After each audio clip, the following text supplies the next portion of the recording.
पुण्यात कल्याणकडे कल्याण पूर्व इथल्या कोळसेवाडी परिसरामधली एक घटना समोर येते। एका दुकानाचा मालकी हक्कावरून मराठी आणि परप्रांतीय कुटुंबामध्ये वाद झालाय।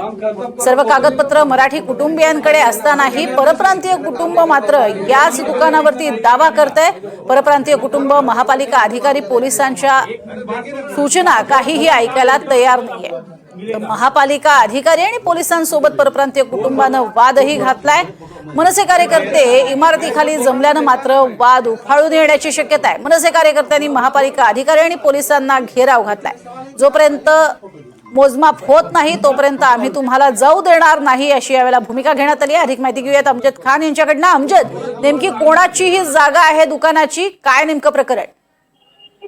प्रज्ञा, कल्याण पूर्वेतील कोळसेवाडी परिसरात ओम सीता अपार्टमेंट आहे आणि या सीता अपार्टमेंटच्या ग्राउंड फ्लोअरला एक रेस्टिंग दुकान आहे। या रेस्टिंग दुकान विवेक सांगरे यांची आहे। मात्र या इमारतीत राहणारे सुशील दुबे यांचा असा दावा आहे की जे सांगरे यांनी अतिक्रमण केलं आहे। मात्र सर्व कागदपत्र सांगरे यांच्या बाजूने असताना जाणून बुजून दुबे कुटुंबीय हा म्हणजे दावा करतोय असा आरोप केला जात आहे।